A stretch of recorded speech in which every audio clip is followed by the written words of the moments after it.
Thanks for stopping by. My name is Yanis and I appreciate your time here, so I really hope I've helped you learn a thing or two here. This is not my real voice though. I am using the artificial intelligence, because I'm too shy to speak for myself. Hope that is not a biggie. Enjoy. Ciao.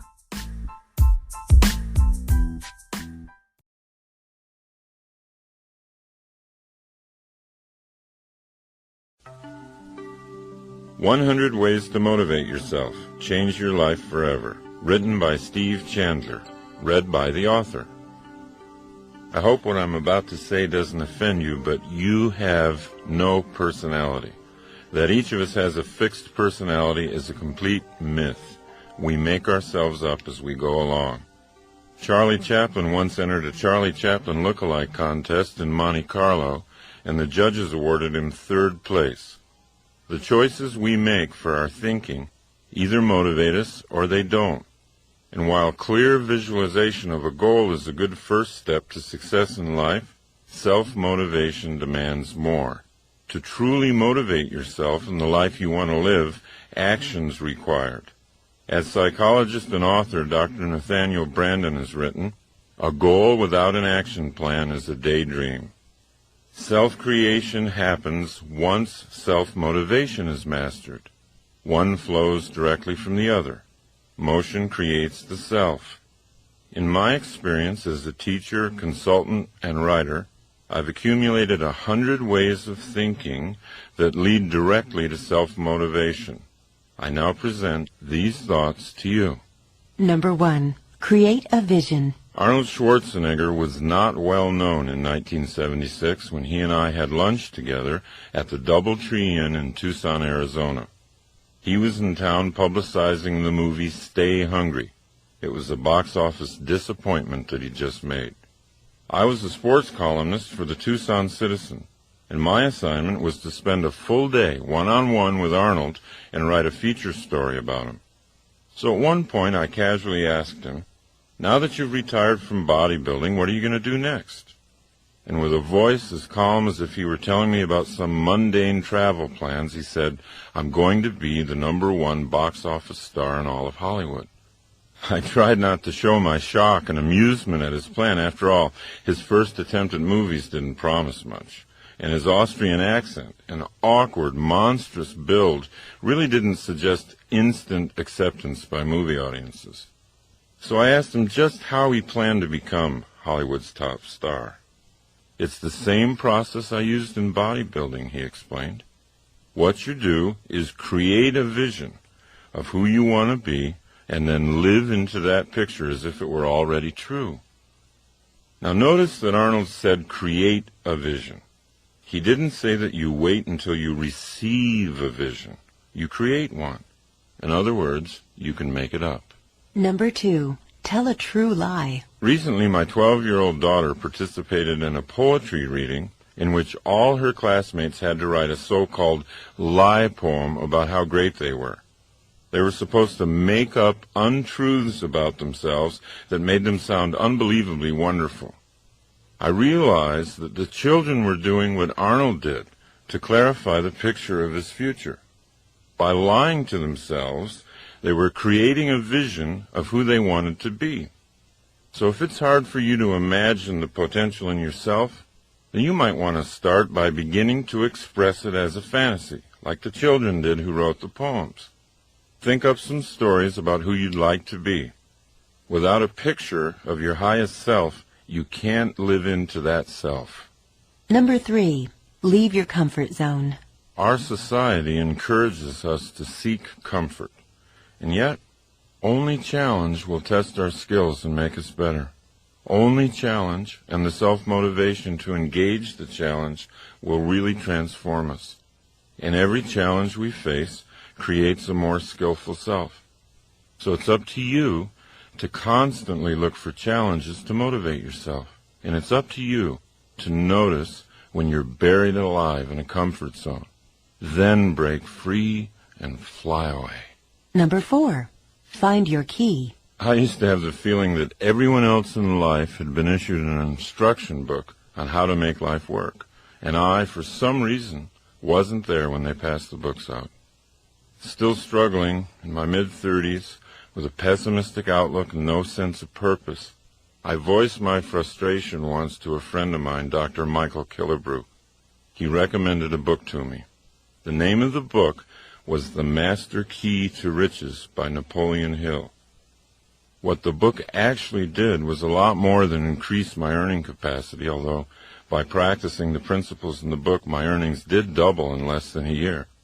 Hill's advice ultimately sparked a fire in me that changed my entire attitude toward life. Without fully understanding it, I was engaging in the process of completely rebuilding my own thinking. I was, thought by thought, replacing the old cynical and passive orientation to life with a new, optimistic and energetic attitude. So what was this master key to riches? Napoleon Hill tells us in his book, quote, "The great master key to riches is nothing more or less than the self-discipline necessary to help you take full and complete possession of your own mind. Remember, it is profoundly significant that the only thing over which you have complete control is your own mental attitude." Maybe the Hill book won't be your own key, but I promise you that you'll find your own instruction book if you keep looking. You'll find it when you're ready to seek. It's out there, waiting for you. Number 5. Plan your work. Many of us think we're too depressed right now to start on a new course of self-creation, or we're too upset. But Napoleon Hill says that's the perfect time to learn life's most important rule. There is one unbeatable rule for the mastery of sorrows and disappointments, he says, and that's the transmutation of those emotional frustrations through definitely planned work. It's a rule which has no equal. Once we get the picture of who we want to be, definitely planned work is the path to self-motivation. Definitely planned work contains the energy of purpose. 1 hour of planning saves 3 hours of execution. Most of us don't take the time to plan for an hour. We don't understand that it'll be the most productive hour we spend. Instead, we wander into the workplace and react to crises, and ironically, most crises are a result of a failure to plan. Well, it is impossible to work passionately with a sense of purpose and feel depressed at the same time. Successfully planned work will motivate you to do more and more than you ever thought possible. Number 6. Move your goalposts. Most people are surprised to learn that the reason they're not getting what they want in life is because their major goals are too small and too vague, and therefore have no power. Your major goal will not be reached if it fails to excite your imagination. What really increases motivation is the setting of a large and specific power goal. A power goal is a dream that drives you. People who have created power goals are living on purpose. They know what they're up to in life. How can you tell if you've got a big enough and real enough power goal? Simply observe the effect your goal has on you. It's not what a goal is that matters. It's what a goal does. Number 7. Dribble with your other hand. If you've ever coached kids who play basketball, you know that most of them have a tendency to dribble with only one hand, the one attached to their dominant arm. When you notice a child doing this, you might call him aside and say, "Hey, Billy, you're dribbling with one hand. The defender can easily defend you. Your options are cut off. You need to dribble with the other hand so that can't happen." At which point, Billy says, "I can't." Billy, it's not that you can't. It's that you haven't. Then you explain to Billy that his other hand can dribble just as well if he logs enough bounces. It's just the simple formation of a habit. After enough practice dribbling with his other hand, Billy begins to learn you were right. And the same principle is true for reprogramming your own habits of thinking. Thinking is just like bouncing the ball. On the one hand, you can think pessimistically and build that side of you up. It's just a matter of repeating the bounces. On the other hand, you can think optimistically, one thought at a time, and build that side up. The overall pattern won't change after just a few positive bounces of the ball, but you do change, one thought at a time. Number 8. Play your character. How you act is who you become. Consider these thoughts from Star Trek's Leonard Nimoy. Quote, Spock had a big effect on me. I'm so much more Spock-like today than when I first played the part in 1965 that you wouldn't recognize me. I'm not talking about appearance, but thought processes. Doing that character, I learned so much about rational, logical thought that it reshaped my life.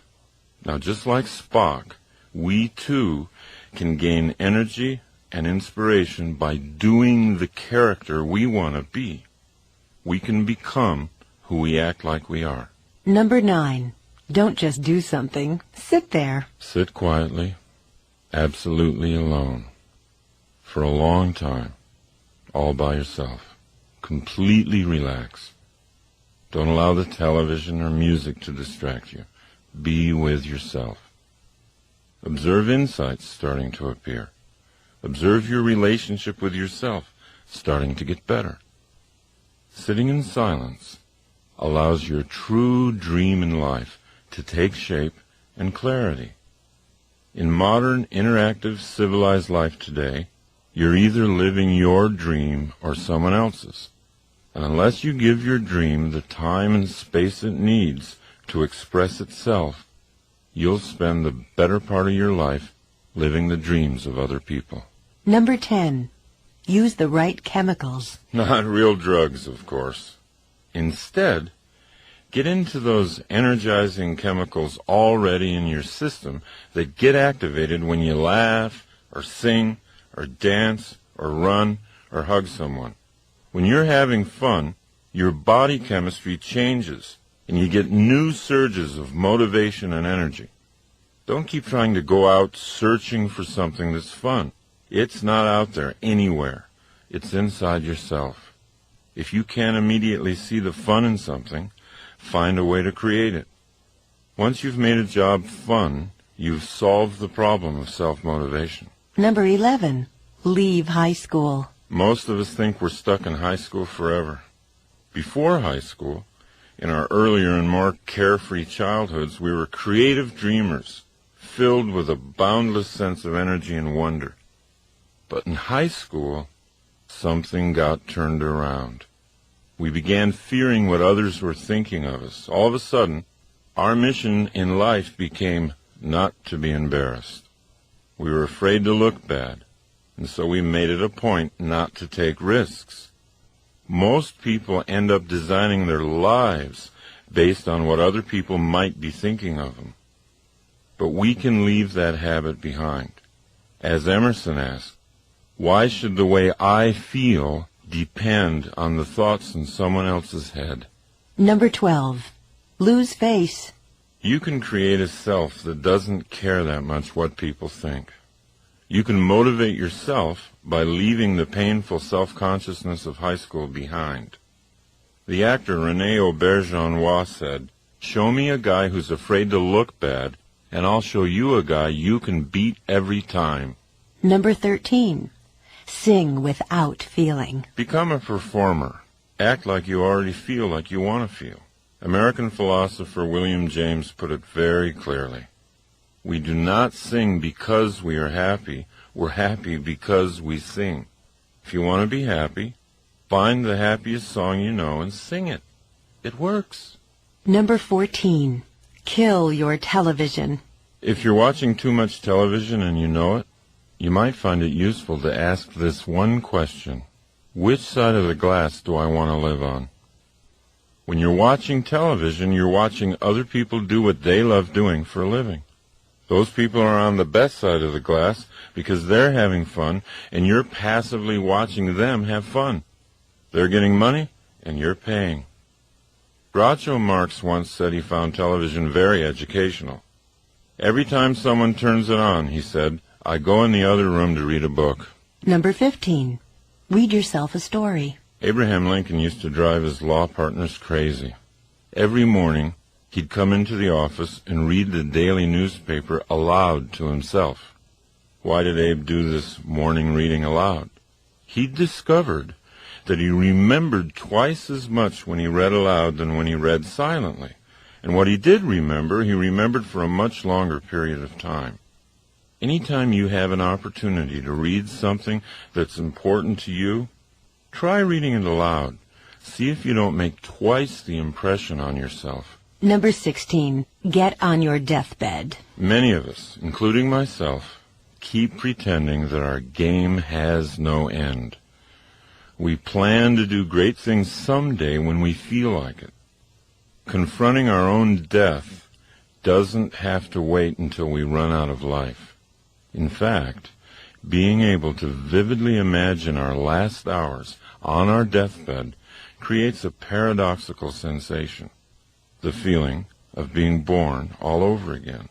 And that's the first step to self-motivation. Number 17. Be lazy to begin with. Henry Ford used to point out to his colleagues that there wasn't any job that couldn't be handled if they were willing to break it down into small pieces.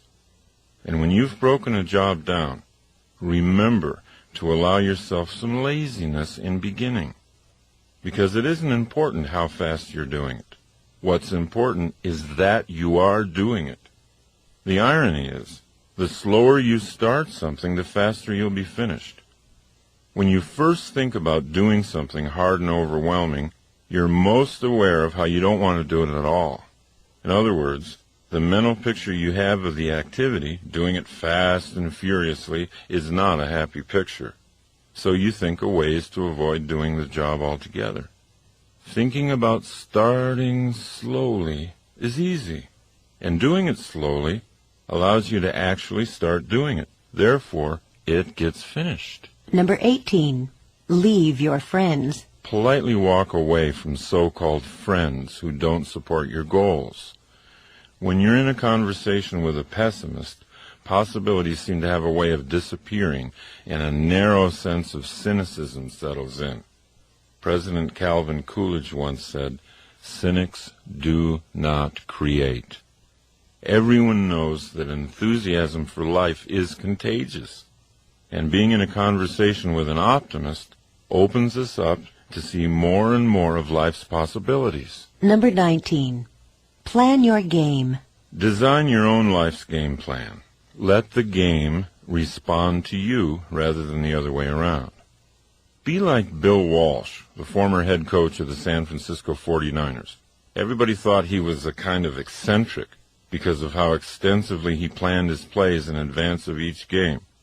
Most coaches would wait to see how the game unfolded, then respond with plays that seemed appropriate. Not Bill Walsh. Walsh would pace the sidelines with a big sheet of plays that his team was going to run no matter what. He wanted the game to respond to him.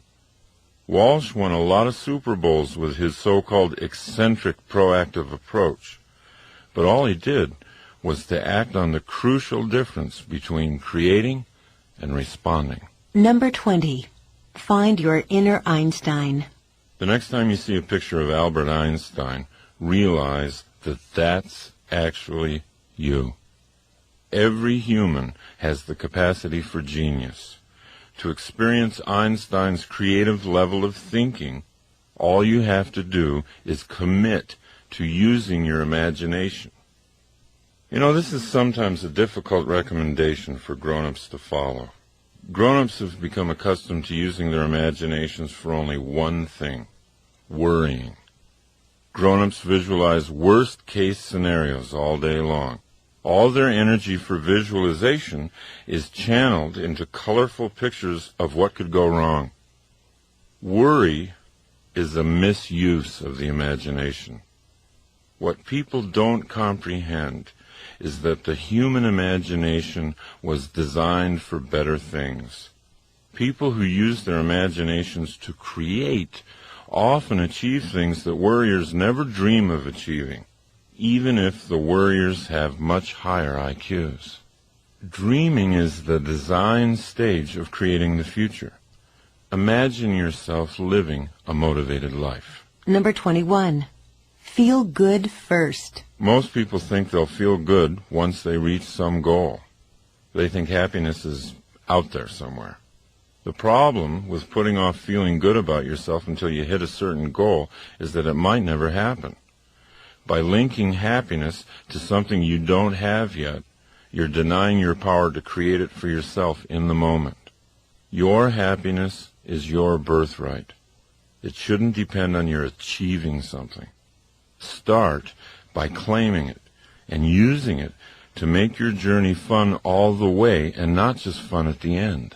Number 22.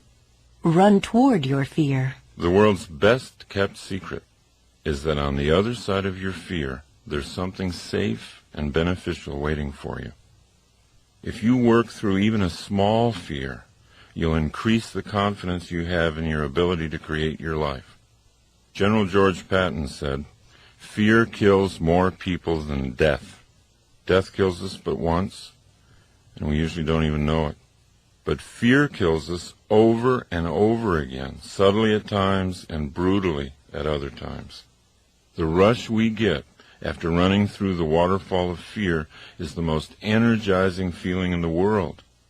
If you're ever in an undermotivated mood, find something you fear and do it, and watch what happens." Number 23. Just the unexpected. Most people don't see themselves as being creative, but we all are. And one of the reasons we don't see ourselves that way is that we normally associate being creative with being original. But creativity has nothing to do with originality, and it has everything to do with simply being unexpected. So if you're willing to accept that you are creative, you can begin to cultivate that side of yourself. You can start coming up with all kinds of unexpected solutions to the challenges that life throws at you. Number 24. Create your relationships. The Italian artist Luciano de Crescenzo said, "We are each of us angels with only one wing, so we can only fly embracing each other." And we can't create our truest selves without creating relationships in the process. Relationships are everywhere. In relationships, most of us think with our emotions, not our minds. But anytime you take a relationship problem up into the mind, you have unlimited opportunities to get creative.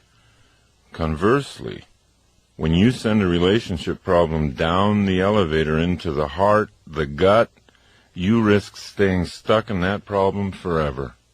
This doesn't mean that you shouldn't feel anything. Feel everything. Notice your feelings, but don't think with your feelings. When there's a relationship problem to be solved, travel up the ladder to the most creative you. You'll soon realize that you create the relationships you have in your life. They don't just happen to you. Number 25. Be where you are. Most of us don't ever focus. We constantly feel a certain amount of psychic chaos because we're always trying to think of too many things at once. Focus on what you want, and it will come into your life. Focus on being a happy and motivated person, and that's who you'll be. Number 26. Act like a hero.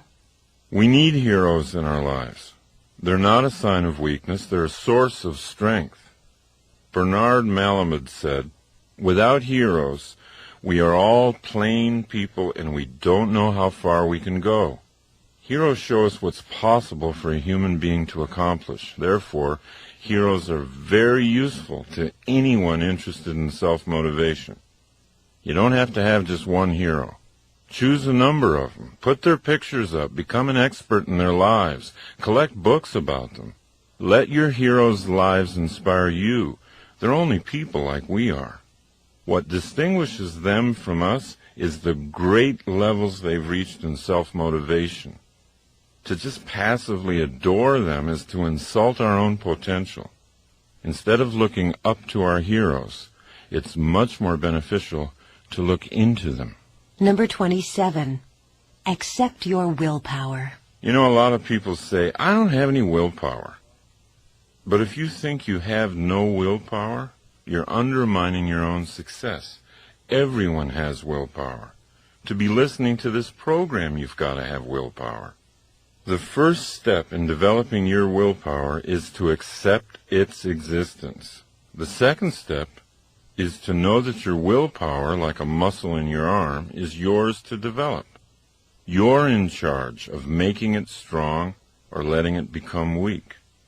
Willpower is not strengthened by random external circumstances. Willpower is an inside game. Make a promise to yourself to be clear and truthful about your own willpower. It's always there. Number 28. Say no to yourself. A lot of people are afraid of the word discipline. But at the root of the word discipline is the word disciple. When you're self-disciplined, you've simply decided in matters of the will to become your own disciple. Once you make that decision, your life's adventures get more interesting. You start to see yourself as a stronger person. You gain self-respect. Psychologist Abraham Heschel said, self-respect is the fruit of discipline. The sense of dignity grows with the ability to say no to oneself. Emerson said that when we say no to a temptation, the power of that temptation passes into our willpower. And William James recommended that we do at least 2 things every day that we don't want to do. By doing this, we stay powerfully aware of our own willpower. Number 29. Make new word connections. If you associate the word willpower with negative things such as harsh self-denial and punishment, you'll weaken your resolve to build it. Now, to increase your resolve, it's really useful to think of new word connections. For example, to weightlifters, failure is success. Unless they lift a weight to a point of failure, their muscles aren't growing. So they've programmed themselves through repetition to use the word failure in a positive sense. Language leads to power. So be conscious of the creative potential of all the language you use, and then guide that language in the direction of more personal power. Number 30. Deprogram yourself. If you're a regular consumer of the major news programs, you belong to a very persuasive and hypnotic cult. You need to be deprogrammed. Start by altering how you listen to the media. Program out all the negative, cynical, and skeptical thoughts that you now allow to flow into your mind unchecked when you hear the news. Once you've gotten good at factoring out the negative aspects of the media today, take it a step further. Make your own news. Be your own breaking story. Don't look to the media to tell you what's happening in your life. Be what's happening. Number 31. Open the present. Practice being awake in the present moment. Make the most of your awareness of this moment. Don't live in the past unless you like guilt. Don't live in the future unless you like fear. Just stay focused on today. Watch what happens to your motivation. Number 32. Serve and grow rich. You can motivate yourself by increasing the flow of money into your life. And most people are embarrassed to even think this way. They don't want to think and grow rich because they think they'll be thought of as greedy. Or maybe they still believe in the thoroughly discredited Marxist economic superstition that to make money, you have to take it away from somebody else. Or else they don't want to come across as being obsessed with money. But you know who's really obsessed with money? People who think they don't have enough. They obsess about money all day long. It's in their family discussions. It's in their minds at night. It becomes a destructive part of their relationships during the day. George Bernard Shaw said, "Our first duty in life is not to be poor. The road to not being poor always travels through your professional relationships. The more you serve those relationships, the more productive you'll become, and the more money you'll make. Allow yourself to link financial well-being with an increased capacity for compassion for others. If I'm living in poverty, how much love and attention can I give my children or to my fellow humans? How much help can I be to others if I'm always worried about being in debt? Number 33. Imitate Columbo. In your professional life, whatever it is, always be curious. When you meet with someone, think of yourself as a bumbling but friendly private detective like Columbo was. Ask questions. By asking questions in your relationships, you're already creating the relationship, and you're already self-motivated. You don't have to wait for the other person to make it happen. Number 34. Give away some power. Motivate yourself by giving someone else the ideas necessary for self-motivation. You can have any experience you want in life simply by giving that experience away to someone else. John Lennon called it instant karma. If you want to be motivated, shift your inspiration to someone else. Point out their strengths. Offer encouragement and support. Watch what it does for you. Number 35. Talk to yourself. We've always been a little nervous culturally about talking to ourselves. We associate it with insanity. But Plato said that thinking was the soul talking to itself. There's no one better to talk to than yourself if you really want to get things worked out. No other person has as much information about your problems. No one knows your skills and capabilities better. Nathaniel Brandon suggests that we get our creative thinking going each morning by asking ourselves 2 questions. 1, what's good in my life? And 2, what is there still to be done? Because thought always precedes action, talking to yourself is a proven way to get motivated. Number 36. Schedule your comebacks. Progress toward your goals is never going to be a straight line. It'll always be a wavy line. You'll go up and then come down a little. 2 steps forward and 1 step back. Now, most people get discouraged when they slide a step back after the 2 steps forward. They think they're failing. They think they've lost it. But they really haven't. They're simply in step with the natural rhythm of progress. Now, once you understand this rhythm, you can look ahead on your calendar and block out time to refresh, renew, recover. Schedule your comeback while you're on top. Build in big periods of time to get away, even to get away from what you love, because coming back is going to be that much more exciting when you've been renewed. Number 37. Live your true life.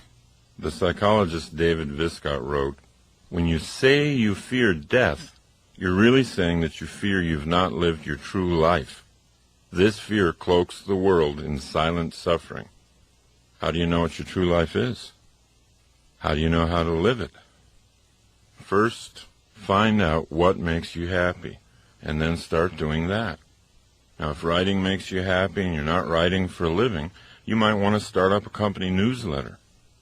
When I first realized that speaking and teaching made me happy, I started a free weekly workshop. I didn't just wait until something was offered to me.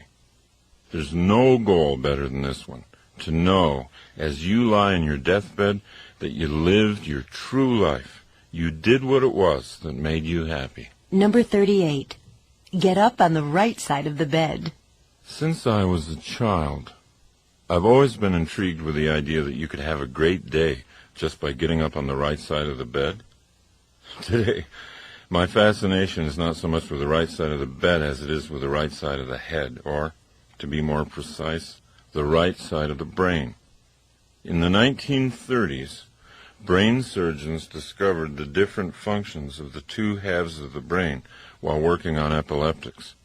In 1950, Roger W. Sperry made the greatest breakthroughs in discovering that dreams and energy and creative insight come from the right side of the brain, and linear, logical, short-term, and short-sighted thinking came from the left side of the brain.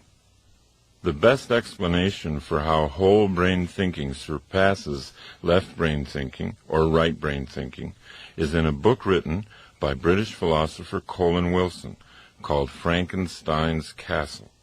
Wilson reveals that we have more control over drawing vital energy and creative ideas from the right brain than we ever realized. And what stimulates the right brain the most is a high sense of purpose. If you had to carry a heavy sack of sand across town, your left brain might get upset and tell you, well, you're doing something boring and tedious. However, let's say your child were injured. Let's say your little girl were injured badly, and she weighed the same as the huge bag of sand. You'd carry her the same distance to a hospital with a surprising surge of vital energy. That energy would be sent from the right brain. And that's what purpose does to the brain. Self-motivation increases when the left brain gets good at telling the right brain what to do. Number 39. Use your magic machine. Most people wait for an external crisis. A threatened bankruptcy or an attack on the street or the burning down of their home or an unwanted divorce to finally kick in their whole brain thinking. But that leads to a life of reaction rather than creation. The 3 best ways to activate whole brain thinking are through goal setting, joyful work, and revitalizing play. So rather than wait for some external crisis to appear, you can create an internal challenge of your own. Goals and games. Goals and games motivate you more than anything else in the world. Number 40. Get your stars out. Terry Hill, the New York writer, has been a friend of mine since the 6th grade, and he gives lectures and seminars on creativity. His advice to his audiences on the subject of creativity is from J.D. Salinger, and that is, make sure you get your stars out. And this is another way of saying, let the universe that is in you shine freely. Don't try too hard to force things. Just get your stars out and let them shine. Number 41. Be a finisher. Do you want to know where fatigue really comes from? It doesn't come from working too hard. All the research shows that fatigue comes from not finishing your work. William James once wrote, "Nothing is so fatiguing as the hanging on of an uncompleted task." I was giving a self-motivation seminar recently. During one of the breaks, a man came up to me and he said, "Hey, you know what? My problem is I never seem to finish anything. I'm always off onto something before anything's completed." He then asked whether I could give him some affirmations that might alter this. So I said, "Do you think affirmations are what you need? I mean, if you had to learn to use a computer, could you do it by sitting on your couch and repeating the affirmation, 'I know how to use a computer. I'm great at using computers. I'm a wizard on a computer'?" He admitted that affirmations would probably have no effect on his ability to use a computer. So the best way to change your belief system is to change the truth about you, I told him. To believe that you're a good finisher, you've got to build a personal record of finishing tasks. He followed my suggestions, and he followed them with great enthusiasm. He bought a notebook, and at the top of the first page he wrote, "Things I've finished." Each day he made a point of setting small tasks and finishing them. Whereas in the past he was inclined to start sweeping his front walk and leave it unfinished when the phone rang, now he'd let the phone ring so he could finish the job and record it in his notebook. The more things he wrote down, the more confident he became that he really was becoming a finisher. Consider how much more permanent his belief change was than if he tried to do it with affirmations. He could have whispered to himself all night long, "I am a great finisher." But his right brain would have known better. We motivate ourselves by finishing things. Number 42. Invent games. So whatever it is that you have to do, whether it's a major project at work, a huge cleaning job at home, turning it into a game will always bring you higher levels of energy and motivation. Number 43. Interact. There's a huge difference between active relaxation and passive relaxation. Active relaxation refreshes and restores the mind. It keeps it flexible and toned for thinking. Great thinkers have known this secret for a long time. Winston Churchill, for example, used to paint to relax. Albert Einstein played the violin. They could relax one part of the brain while stimulating another. When they returned to workaday pursuits, they were fresher and sharper than ever. Most of us simply deaden the mind in order to relax. We rent mindless videos or read tabloids, we drink, we smoke, we eat until we're foggy and bloated. The problem with this form of relaxation is that it dulls our creativity and it makes it hard to come back into consciousness. But when we find ways to link thinking to recreation, our lives get richer. We become players in the game of life and not just spectators. Number 44. Live a whole life today. John Wooden was the most successful college basketball coach of all time. His UCLA teams won 10 national championships in 12 years. Wooden created a major portion of his coaching and living philosophy from one thought, a single sentence passed on to him by his father when Wooden was a little boy. That thought? Make each day your masterpiece. While other coaches would try to gear their players to some kind of important game in the future, Wooden always focused on today. His practice sessions at UCLA were every bit as important as any championship game. In his philosophy, there was no reason not to make today the proudest day of your life. Today is a microcosm of your entire life. It's your whole life in miniature. You've got eternity in the palm of your hand. Life is now. Life is not later on. And the more we hypnotize ourselves into thinking we have all the time in the world to do what we want to do, the more we sleepwalk and the more we miss life. Number 45. Welcome your problems. Every solution has a problem. You can't have one without the other. So why do we say that we hate problems? Why do we claim to want a hassle-free existence? Deep down, where our wisdom lives, we know that problems are not to be feared. Problems are simply tough games for the athletes of the mind, and true athletes always want to get a game going. If you learn to love the opportunities your problems present, then your motivational energy will always rise. Every solution has a problem. Number 46. Drive a library. One of the greatest opportunities for motivating yourself today lies in the way you use your drive time.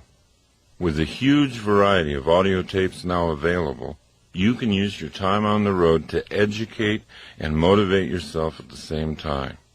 Maybe that's where you're listening to this tape right now. If we leave what we think about to chance, or to an R-rated rock disc jockey, then we lose a large measure of control over our own minds. Audiocassette learning is one of the surest ways to reprogram your subconscious mind. It's one of the best ways to design an action-oriented belief system, the kind you need to inspire ongoing self-motivation. Number 47. Rewind your thoughts. Perhaps you've noted some idea in this program or some recent book you've read that you want to hold on to. Even a single phrase, if you place it prominently in your home or in your office, can have a huge impact on your life. So write things down. Put things up. Write down what motivates you and put it up where you can see it. Number 48.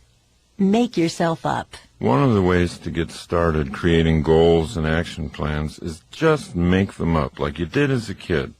Think of creating in simpler terms than that.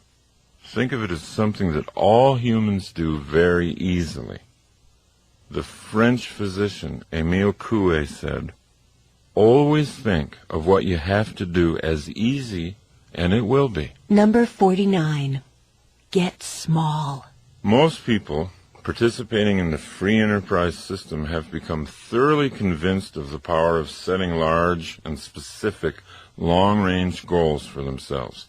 Career goals, yearly goals, and monthly performance goals are always on the mind of a person with ambition.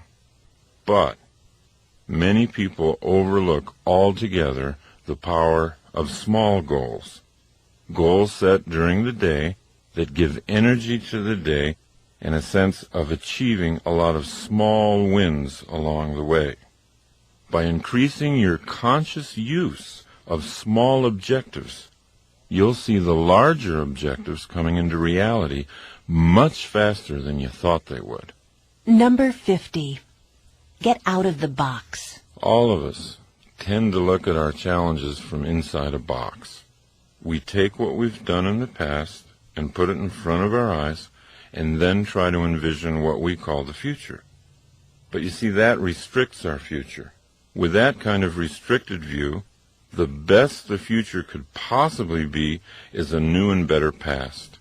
Great motivational energy occurs when we get out of that box and realize that the possibilities for creative ideas are infinite. To create the best possible future for yourself, don't try to look at it through a box containing your own past. Create the future from nothing. Number 51. Advertise to yourself. Sports psychologist Rod Gilbert says, quote, "Losers visualize the penalties of failure and winners visualize the rewards of success. Without advertising our goals to ourselves, we can lose sight of them altogether." Now, I'll often start the day by drawing 4 circles on a blank piece of paper. The circles represent my day, my month, my year, and my life. Inside each circle, I write down what I want. It can be a dollar figure, it can be anything. And the goals can change from day to day. It doesn't matter. There's no way to get this process wrong. But by writing the goals down, I'm like an airline pilot looking at my map before takeoff. I'm orienting my mind to what I'm up to in life. I'm reminding myself of what I really want. Now, when you get on a plane, would you poke your head into the cabin and say to the pilot, just take me anywhere? That's how we live our lives. That's how we live our lives when we don't make a map. Number 52. Don't stop thinking. Motivation comes from thought. Everything we do begins with a thought. And when we quit thinking, we lose the motivation to act. We eventually slip into pessimism, and the pessimism leads to even less thinking, and so it goes. A downward spiral of negativity and passivity, feeding on each other. Pessimists think so negatively about doing the whole thing perfectly that they end up doing nothing and becoming passive. Whereas the optimist always does a little something, always takes an action, always feels like progress is being made. Pessimists continually use their imaginations to visualize worst-case scenarios, and then concluding that those scenarios are so hopeless that there's no cause for action. Therefore, pessimism always leads to passivity. Optimists agree with Colin Wilson's point of view. He said, "Imagination should be used not to escape from reality, but to create it." Begin the habit in yourself of saying no to negativity. When negative thoughts start their argument in your mind, which they always do, even for optimists, don't stop thinking. Real creative thinking is going to lead to optimism. and optimism is always self-motivating. Number 53. Debate your dark side. Negative thinking is something we all do. The difference between the person who's primarily optimistic and the person who's primarily pessimistic is that the optimist learns to become a good debater. Once you become thoroughly aware of the effectiveness of optimism in your life, you can learn to debate your pessimistic thoughts. If you catch yourself brooding, worrying, thinking pessimistically about an issue, build a case for the optimistic view. Pretend you're an attorney whose job it is to prove the pessimist in you is wrong. If you really want to open up your life, go optimistic. Number 54. Make use of trouble. You know, I think all of us have heard so many stories, so many incidents where bad events, looking back, in retrospect, were strokes of great fortune. A person who breaks her leg skiing, meets a doctor in the hospital, falls in love, marries him, has a happy life. What seemed horrible turns out to be unexpectedly great. We begin to see the truth in what Richard Bach says. Every problem carries a gift inside it. Now, by choosing to make use of seemingly bad events, by asking yourself, how can I use this? What might be good about this? You can get to the gift inside your problem a lot more quickly. Number 55. Learn to brainstorm by yourself. So, try this. Put a goal on the top of a page, and then put numbers 1 through 20 on that page and begin your brainstorming session. List 20 ideas. They don't have to be well thought out. They don't have to be reasonable. Give yourself permission to flow. Your only objective is to have 20 ideas scrawled down within a certain period of time. If you do this for 1 week, you'll end up with 100 ideas. Are they all usable? No, of course not. But who cares? When you began the process, you probably didn't have any usable ideas. Number 56. Create your own voice. There have been times when I've been told that I am lucky to have a good speaking voice. Many people are impressed. Sometimes I don't even use a microphone. I speak to hundreds of people in the audience, boom out to them. And you know, people will say, boy, you've been blessed with a powerful set of vocal cords. I have to tell you, it's not true. My voice used to be no better than some feeble monotone. It really was really awful. I mean, I would talk like this. Now, you know, my voice, I would love to see you today. Now look, I set about to change it. I always carry a number of cassettes in my car. I always sing along with them. I crank them up good and loud. By the way, it's best done while you're driving alone. And I sing at the top of my lungs. I make certain I do it every day, even when I don't feel like singing. See, that's the point. Don't let your feelings ruin your life. Keep thinking. Strategize. Plan. You can create anything you want. You can even create your own voice. Number 57. Live on the frontier. We've always had a real fascination with America's frontier days. Shows like Little House on the Prairie, movies like Dances with Wolves. I mean, it reflects a real yearning for those adventurous times. Now, what's exciting, what's really exciting about today is that a new frontier is here. The technological explosion, our entry into the information age, have created a situation in which employers are no longer interested in our job histories. At least it's not as much as they used to be. What are they interested in? Right now, our current capabilities.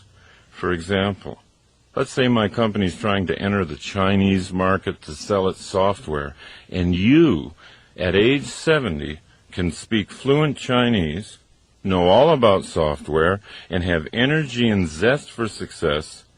How can I afford not to hire you? Times have changed. This is the new frontier. It's all about what you can do, not about what you've done. Number 58. Replace your habits. Self-motivation is much more difficult to achieve when we're held back mentally by certain bad habits. But here's the catch. Bad habits can't be gotten rid of because they exist for good reasons. They're there to do something for us. even if that something ends up being self-destructive. You see, down deep, even a bad habit is trying to make us operate better. That's why bad habits have to be transformed and built upon. They can't be killed. They can't be eliminated. We have to go to the beneficial impulse that drives the habit and then build on that to make the habit grow from something bad into something good. What we then achieve is habit replacement. Now, where bad habits are concerned, replacement is the only thing that works. I've known people who quit smoking without even intending to. Maybe they took up running, some form of aerobic exercise. And soon, the breathing and relaxation they were getting from the exercise made smoking feel so bad to their bodies they quit. They quit smoking because they'd introduced a replacement. Subconsciously, you don't even think your habit is bad because it's fulfilling a perceived need. So the way to strengthen yourself is to identify the need and build on it. Honor the need by replacing the current habit with one that's healthier and more effective for you. Number 59. Paint your day. Self-motivation is much more difficult to achieve when we're held back mentally by certain bad habits. When you wake up, try picturing your day as a blank artist's canvas. Ask yourself, who's the artist today? Me or blind circumstance? If you choose to be the artist, how do you want to paint your day? Number 60. Swim laps underwater. When Bobby Fischer prepared for his World Championship chess match with Boris Spassky, he prepared by swimming laps underwater every day. He knew that as the chess matches wore on into the late hours, the player with the most oxygen going to his brain would have the mental advantage. So he built his brain by building his lungs. Sometimes all you need is the air that you breathe just to motivate yourself. Going for a run or a walk or simply deep breathing gives the brain the fuel it feeds on, and motivation comes easy. Number 61. Get some coaching. After a disappointing round on the golf course, Jack Nicklaus would often take a golf lesson. When I first heard about this, I said to myself, who could give Jack Nicklaus a lesson in golf? But that was before I ever really understood the value of coaching. And then a young business consultant named Steve Hardison taught me something. Nicklaus takes a lesson, not because his coach is a better player, but because his coach can stand back from Nicklaus and see his moves objectively. So, if coaching is appropriate for your golf or tennis game, it could also be appropriate for the game of life. Ask someone you admire to be honest with you and coach you for a while. Let them tell you what they see. It's a courageous thing to do, and it'll always lead to growth. Number 62.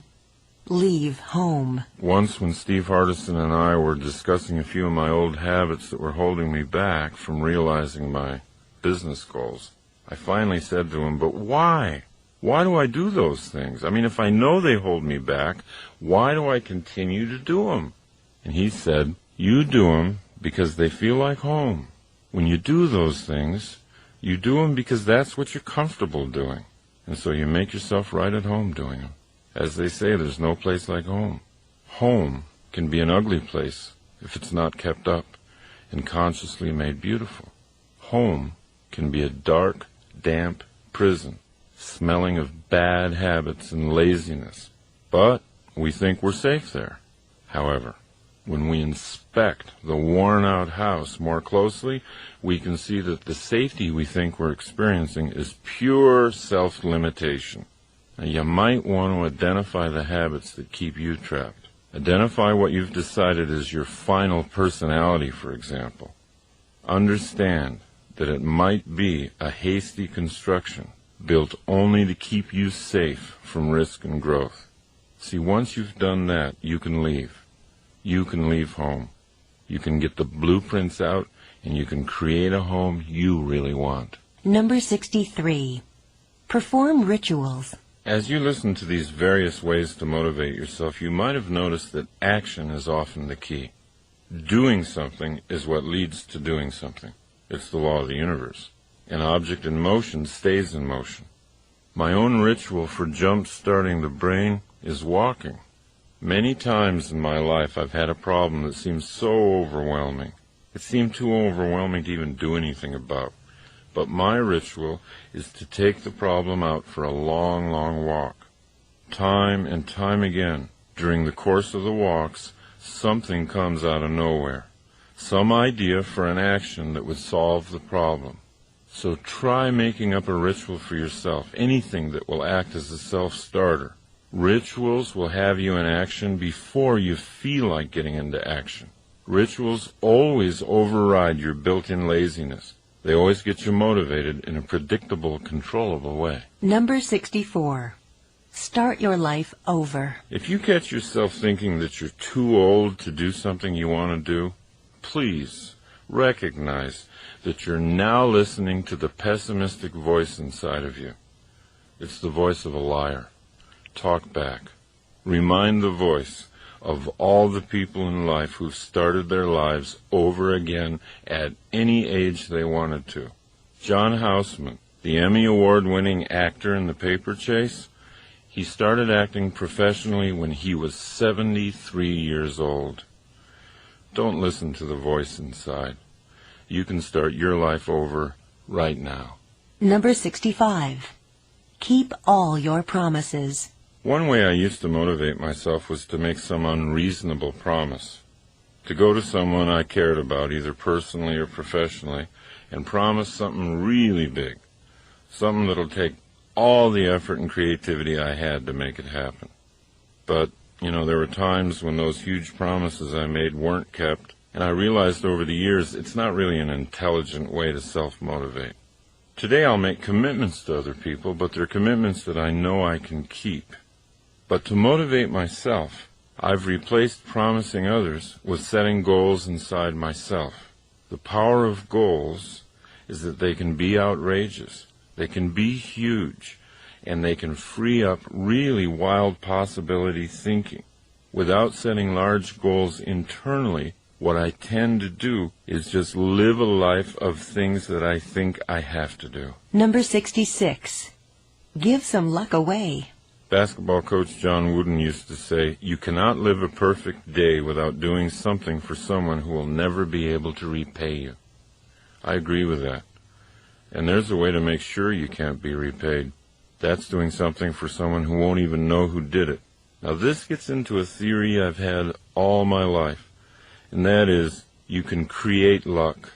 You can create luck in your life by giving it away. See if you can't begin creating your own luck. Number 67. Draw your universe. If you use my 4-minute 4-circle goal-setting system that I talked about earlier, you can create your own goal-directed universe. Try this. After you wake up in the morning, wipe the sleep from your eyes, sit down with a pad of paper, and draw 4 circles. Now these are your own planets. Label the first circle, lifelong dream. Your lifelong dream might be to save, $500,000 for your retirement years. So put that number in your life circle. Then look at the next planet in your solar system, circle 2. That circle you're going to label my year. What do you need to save in the next 12 months in order to be on course to hit your life savings goal? Now that you've got your first 2 circles filled with a number, move to the 3rd circle, my month. What would you have to save each month to hit your year's goal? Then put that number down and go to the final circle, my day. What would you need to do today that if you repeated it every day would ensure a successful month? You can't help but see that each circle, if done successfully, guarantees the success of the next circle. If you hit your daily goal every day, your monthly goal is automatically hit. In fact, you don't even have to worry about it.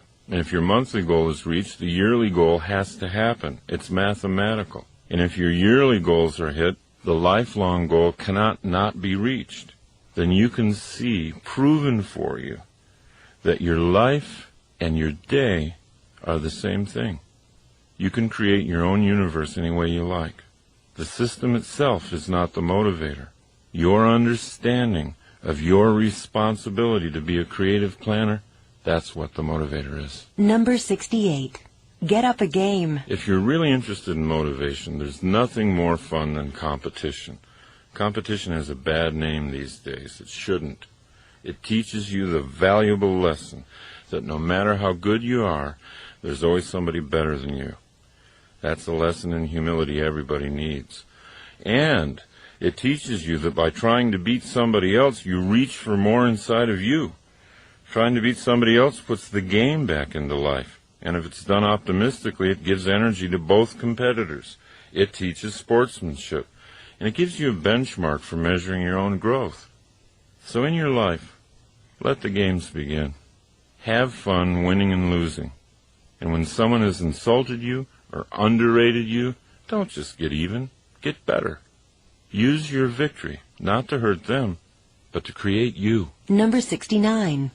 Turn your mother down. In Dr. Martin Seligman's studies of optimism and pessimism, he found out a remarkable fact. We first learn how to explain the world to ourselves from our parents, and more specifically, our mothers. I'm quoting from Dr. Seligman. Young children listen to what their primary caretaker, usually the mother, says about causes, and they tend to make this style their own. If the child has an optimistic mother, this is great, but it can be a disaster for the child if the child has a pessimistic mother. Fortunately, Seligman's studies show that the disaster only needs to be temporary, that optimism can be learned at any age. Now, it's not self-motivating to blame mom if you find yourself to be a pessimist. Blaming someone never self-motivates because it strengthens the belief that your life is being shaped by forces outside yourself. Love your mom. She learned her pessimism from her mother. But change yourself. Number 70. Face the sun. Helen Keller wrote, "When you face the sun, the shadows always fall behind you." This was Helen Keller's poetic way of recommending optimistic thinking. What you look at, what you face, grows in your life. What you ignore falls behind you. But if you turn and look only at the shadows, they become your life. Number 71. Look inside. Most of us wait to find out who we are from impressions and opinions we get from other people. "Oh, do you really think I'm good at that?" we ask. Somebody compliments us. If we're persuaded that they're being honest and have made a good case, we might alter our self-image upward. That's great getting feedback from others, especially positive feedback. But your journey should be internal. Travel deeper and deeper inside to find out your own potential. Your potential is your true identity. It only waits for self-motivation to come alive. Number 72. Go to war. Anthony Burgess was 40 when he learned he had a brain tumor that would kill him within a year. He was completely broke, and he didn't have anything to leave behind for his wife Lynn, who was soon to be a widow. Burgess had never been a professional novelist in the past, but he always knew it was inside him to be a writer. So, for the sole purpose of leaving behind royalties for his wife, he put a piece of paper into the typewriter and he began writing. He had no certainty that he'd ever even be published, but he couldn't think of anything else to do. Burgess wrote energetically. He finished 5.5 novels before that year was through, but he didn't die. His cancer had gone into remission, and then it disappeared altogether. In his long and full life, Anthony Burgess wrote more than 70 books. Without the death sentence from cancer, he might not have written anything. You know, it's funny, but research shows that during times of war, suicide rates go down. We don't have to wait for something tragic. We don't have to wait for a war to attack us from without. We can get the same vitality by challenging ourselves from within. Joan of Arc said, "All battles are first won or lost in the mind." A useful exercise for self-motivation might be this. Ask yourself, what would you do if you had Anthony Burgess's original predicament? If I had just a year to live, how would I live differently? What exactly would I do? That question can inspire surprising thoughts. It can reveal skills inside you that you're not using today. Number 73. Make small change. When I first began working on self-motivation a long time ago, I'd go through all kinds of emotional mood swings. I'd get really high on the idea of who I could be. I'd set out to change myself overnight. And then my old habits would pull me right back to who I used to be. Then I'd become demoralized. Later in my life, I finally caught on to the idea that great things are often created slowly. Great paintings, great buildings. So why couldn't great people be created slowly? So if you're willing to see yourself as a masterpiece in progress, then you'll love small changes. You'll be excited by a tiny thing you did differently today. If you want a stronger body and you took the stairs instead of the elevator, celebrate.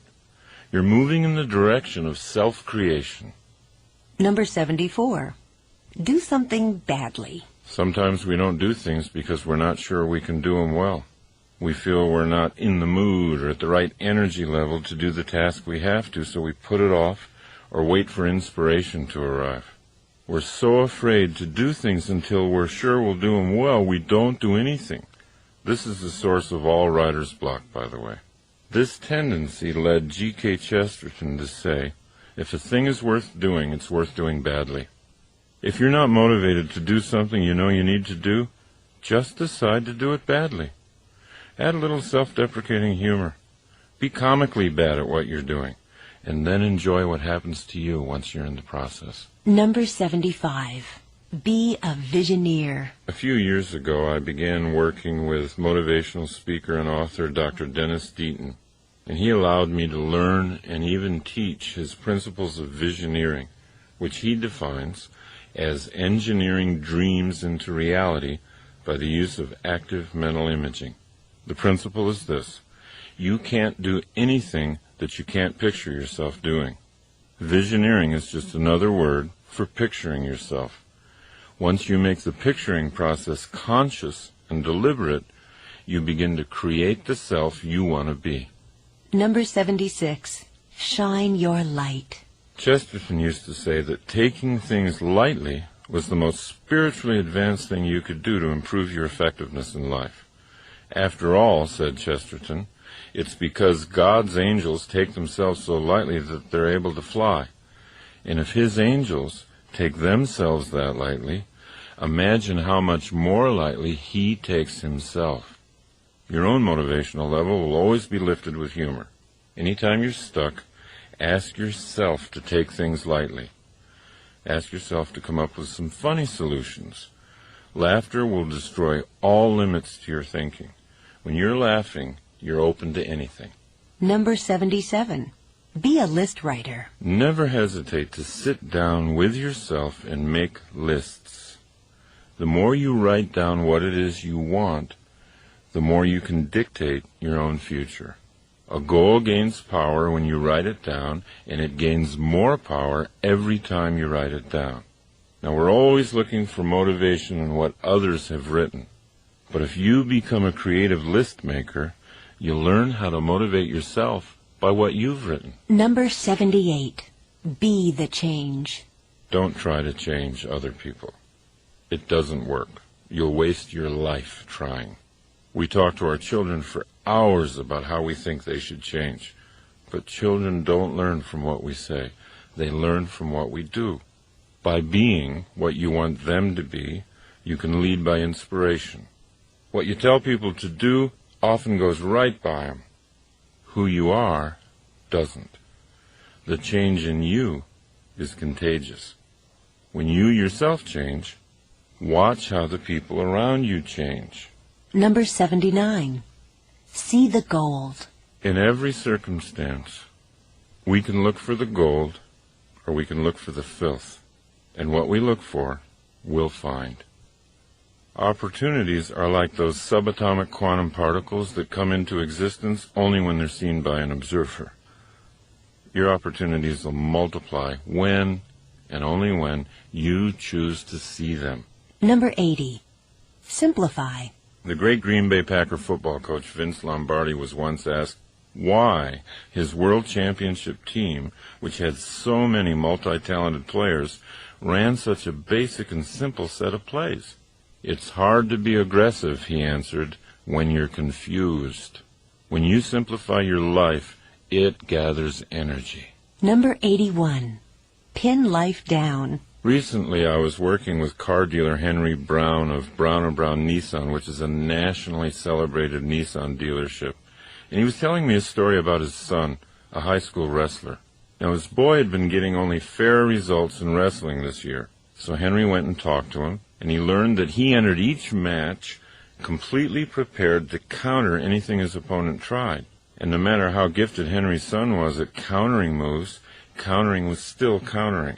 So finally, Henry suggested to his son that he try entering a wrestling match with a plan, a series of moves that he would initiate no matter what his opponent tried. And the boy agreed, and the results were remarkable. He began winning match after match, pinning opponent after opponent. The young wrestler's goal had always been to win. He didn't have a problem setting big goals. But as Nathaniel Brandon says, a goal without an action plan is a daydream. Before any adventure, take time to plan. Let life respond to you. If you're making all the first moves, you'll be surprised at how often you can pin life down. Number 82. Strengthen your purpose. Energy comes from purpose. If the left side of the brain tells the right side that there's a sufficient crisis, the right side sends energy, and sometimes superhuman energy. And that's why there's such a difference between people who set and achieve goals all day and people who just do whatever comes up, whatever they feel like doing. To the first person, there's always added purpose. To the other, there is boredom and confusion, the two greatest robbers of energy. Because we are totally responsible for our own sense of purpose, that also means that we're totally responsible for the energy in our lives. Number 83. Go on a news fast. I first heard the phrase news fast from Dr. Andrew Weil. Now, he actually tells his patients to stop watching the news for a few weeks, and he gets great results. They sleep better, their whole systems are better. Now, my own recommendation for a news fast has to do with self-motivation. If you go for periods of time without listening to or reading the news, you'll notice an upswing in your optimism about life. You'll really feel a lift in energy. Your mind is yours to fill with whatever you want. The more you accept the responsibility of filling it, the easier it'll be to build an optimistic and effective mindset. Number 84. Choose an action. When you find yourself worrying about something, always ask yourself an action question. What can I do about this right now? And then do something. Any small thing. Anything that worries you should be acted on, not just thought about. Even small actions start to chase away your fears and put you back in control of creating what you want. Number 85. Be a thinker. I was doing some seminars for a large office company in Las Vegas, and the president told me something that was really interesting. He said he had basically two kinds of people working for him, the whiners and the thinkers.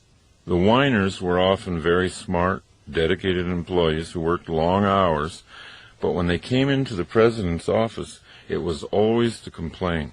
And here's what he said. They're great at finding fault with other managers and telling me what's wrong with our systems, but they're a drain on me because they're so negative I end up trying to make them feel better, and after that I'm depressed. Now the thinkers, on the other hand, had a different way of coming into the office with problems. Here's what he said about them. The thinkers come to me with ideas.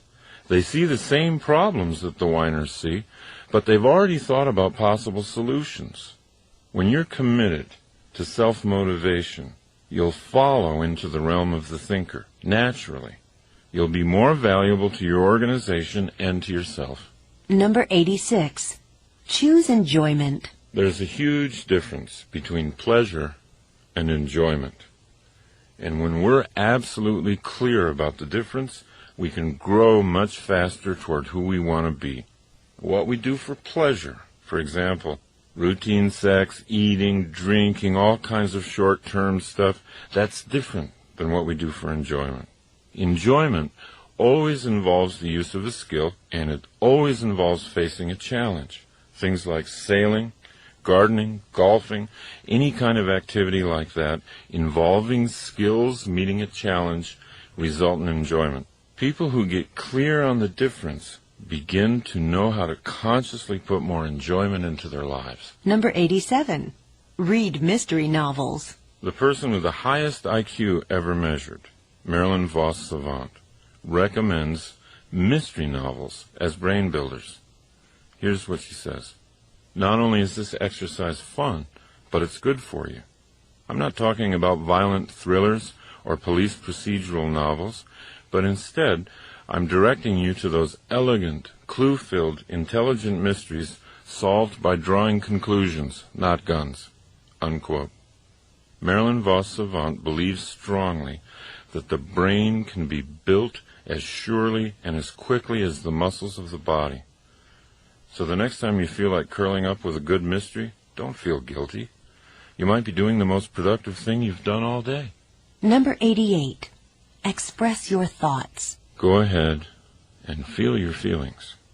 But when it's time to talk, be thoughtful and express your thoughts. Number 89. Use your weaknesses. Make a list of your strengths and your weaknesses on separate pieces of paper. Place the list of strengths somewhere where you'll see it again, because just looking at it will always pick you up. Now, look at your list of so-called weaknesses and study them for a while. Stay with it until you feel no shame or guilt about them. Allow them to become interesting characteristics instead of anything negative. Ask yourself how each characteristic could be useful to you. When Arnold Schwarzenegger became a professional actor, he had a weakness: his thick Austrian accent. It wasn't long, however, before Arnold incorporated his accent into the charm of his action hero persona on the screen, and a former weakness became a strength. His accent became an identifying part of his characters, and people everywhere were imitating it. Now, there isn't anything on your weakness list that can't be a strength for you if you think about it long enough. Number 90. Try becoming your problem.